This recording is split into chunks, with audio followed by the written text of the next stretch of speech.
that too. Like, it's better if you take a child that believes in themselves, and I remember I was a kid and I had a friend, and he said he has an uncle who's a famous singer, and his uncle can sing really, really good.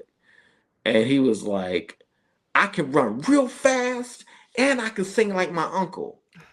And I was like, man, shut up. You don't run that fast and you can't sing like your uncle. But dude believed it. Fast forward 20 years, that joker can kind of sing like his uncle. Like, the boy is cold. Like, that confidence at an early age, it blossomed into something beautiful. When children are small, and really do everything you can to build that confidence, I think it's very important. That's really good. So in the confidence journey, what is probably the most important thing that sticks out to you now, looking back on young George then? Okay, so confidence is subconsciously taught. So you don't just you don't tell someone to be confident. You teach them through their behavior. So for example, my parents, particularly my mother, she would tell me as a child, she'd say, George, stand up tall, like stand up straight, stand all the way up. Like, my father would tell me, he'd say, George, when you use your hands for gestures, use your hands in an open way. He say, don't have little raccoon hands. Like, use those hands. Like, they taught me the principles of confidence. And what happens is, if you act confident, pretty soon it will seep into your mind and you will think confident. Behaviors, even, you have a military background. There were certain things that you had to do with repetition that you didn't automatically care about, you didn't always like, but you did it so much that it became a part of you. And so I believe that's the same thing with confidence. I was taught as a small child, hey, when you speak up. Lift your head up, look people in the eyes. Look, when you talk to people, look at them in their eyes, speak up. When you shake people's hands with a firm grip.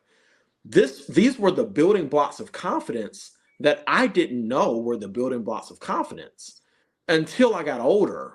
And I began to find myself in environments where I was in a work environment recently. And I was talking to my big corporate boss.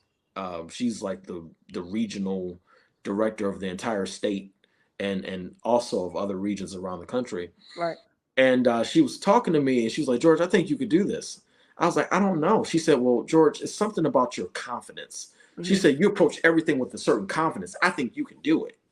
And the funny thing is, it was really instilled as a child through, like I said, the building blocks of confidence. It has nothing to do with just telling someone they're wonderful. It's about making them do things that reflect confidence and strength and power. And before you know it, that's how you think.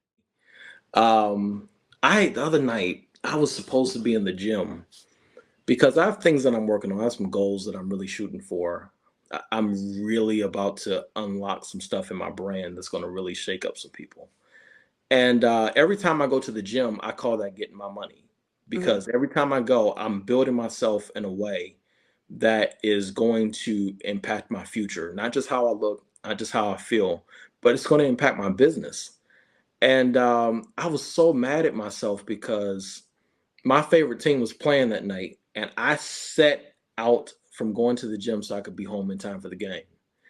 And what ended up happening was my team ended up losing the game.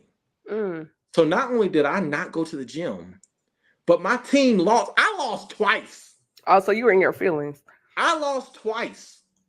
And one of the things I want to say is that always have the discipline to do the things that you need to do for your future. If there's something that you need to do to build you up for where you're trying to go, do it, and don't sacrifice it for nothing or nobody. Get your money. Do what you got to do and make it count. Give it the gusto. That's my thing. That's my word for the season. Whatever you do, give it the gusto.